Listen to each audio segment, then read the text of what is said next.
Hey, what's going on, everybody? Joel's here with another reasoning session, and today I actually wanted to share a little bit of what I've been up to.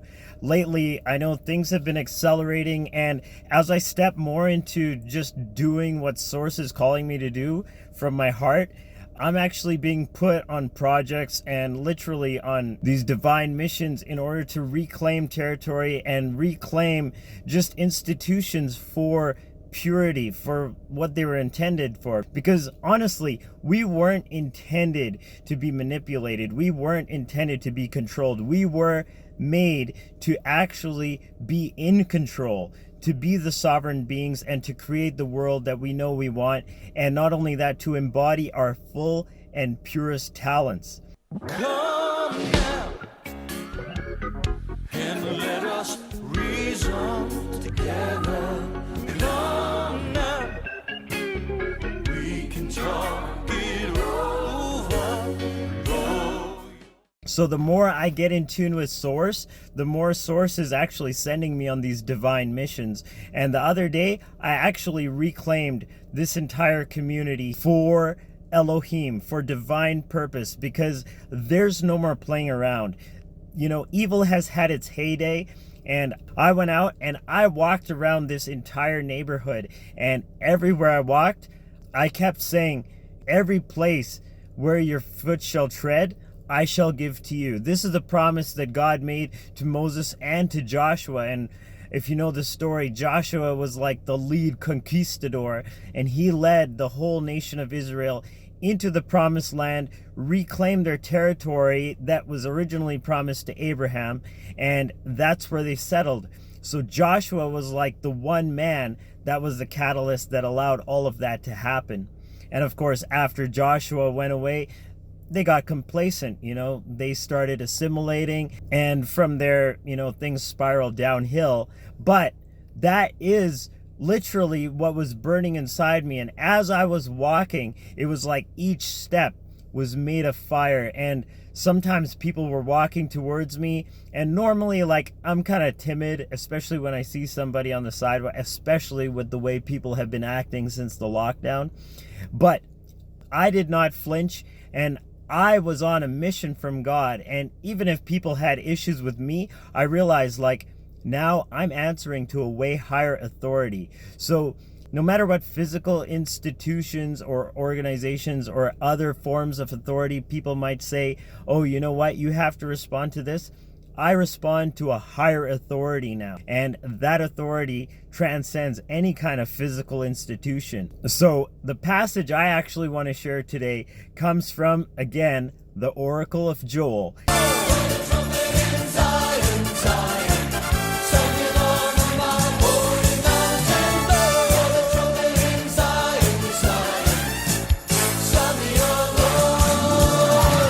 And this is talking about God's divine army. When he sends an army on a mission, they don't flinch. They don't back down. They know who they answer to, and their mission is fulfilled without any fear, without any second thoughts.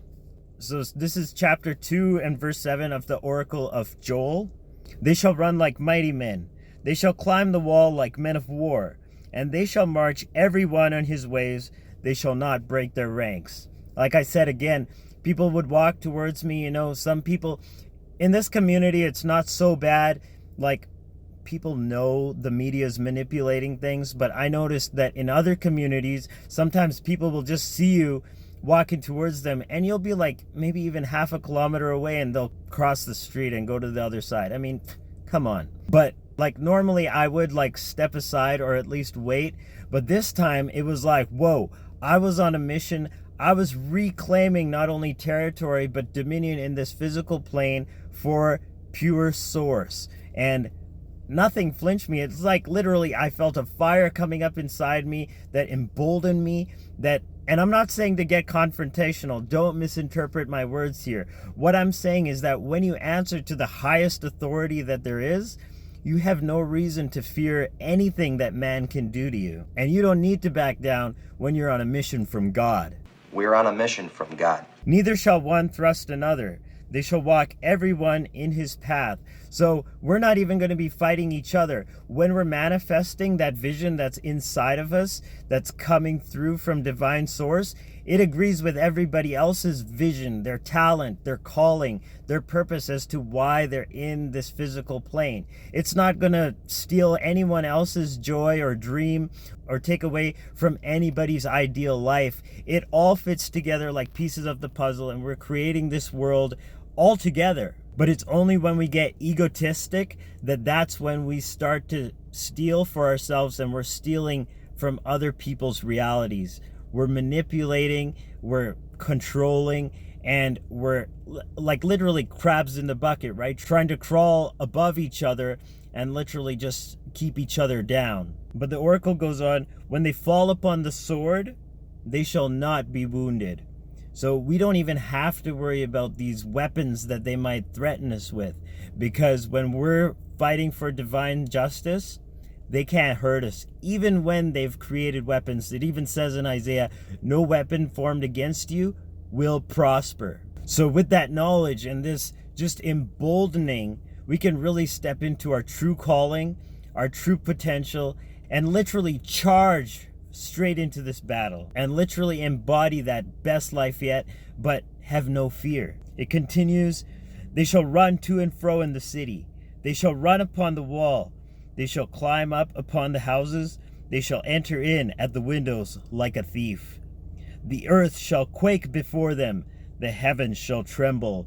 And like there's crazy seismic activity been going on lately. So the earth, it's just as above, so below, right? As within, so without. Whatever goes on inside of us and whatever's going on in the causal realm is being manifested in the physical realm, and it's manifesting as earthquakes all over the world like never before, like volcanic activity. Man, things are crazy, but it's only a sign of good. This is not the time to panic, because this is the time when justice is literally circling around to those who have manipulated and evaded divine justice for so long. You know, they've gotten away with so much, and now it's time they reap their harvest. And our harvest, we know where we stand, so there's no reason to fear.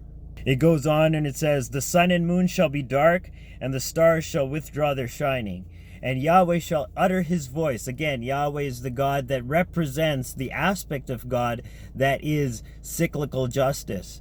As you sow, so shall you reap. What goes around comes around. And that's what's going on right now. The evildoers, the manipulators are facing a justice, but it's coming from within. It's coming from an upsurge within the people. And again, that upsurge is being mirrored in the physical as volcanic activity. The shaking, the quaking, the earthquakes, the seismic activity. It's all parallel. It's all fractal. It's all the holographic nature of this universe. And as we see from this passage, this is the army of divine justice. So we have nothing to fear when we answer to the highest authority. And I actually want to do a whole study on the Oracle of Joel, because that is literally like one of my favorite oracles of all time. Okay, and then a little bit further in verse 30 of chapter 2, again, this is the authorized version. If you're reading from the Hebrew, they split this into 2 chapters. So this is actually chapter 3, but in the authorized version, this is verse 30 of chapter 2, and it says, and I will show wonders in the heavens and in the earth, blood and fire and pillars of smoke. And again, that's another reference to volcanic activity. The sun shall be turned into darkness and the moon into blood before the great and terrible day of Yahweh comes. Now we got to realize that a lot of people say that that's talking about eclipses, but it's actually talking about both happening at the same time. And if you go forward in chapter 3, it says the same thing in verse 15. The sun and moon shall be darkened and the stars shall withdraw their shining. So it's talking about like this volcanic activity that's affecting the atmosphere. And we're seeing that. And the volcanoes, mind you, they haven't even started yet, because the real activity is just brewing. What's really about to erupt right now, trust me, sources telling me it is going to be so big that not only is the political arena going to transform, the media is going to transform, we are going to see a whole societal upheaval, a renovation, an absolute overturning of systems and institutions that have been, even religious institutions. All the groups that have been manipulating and monopolizing souls, man, their time is up and they're going to face divine justice. And I'm just going to continue just a little bit more from chapter 3. Yahweh also shall roar out of Zion, and utter his voice from Jerusalem, and the heavens and the earth shall shake. But Yahweh will be the hope of his people, and the strength of his children Israel. So shall you know that I am Yahweh, your God, dwelling in Zion, my holy mountain. And again, that's parallel with not only the physical, literal Zion, but that's Zion right here in the third eye. Once you raise the Christ, once you are enlightened, once you see Source for who Source really is, right?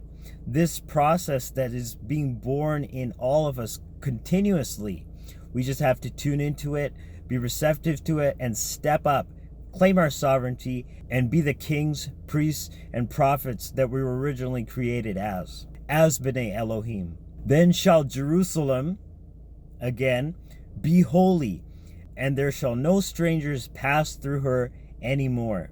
So I just wanted to share that because lately a lot has been just unfolding, and this whole everything has just been accelerating. Like literally like all the projects that I thought I was into, like now are just being pushed by the wayside to really give way to real divine projects. I'm literally on divine missions every single moment of every single day. That's all I do right now.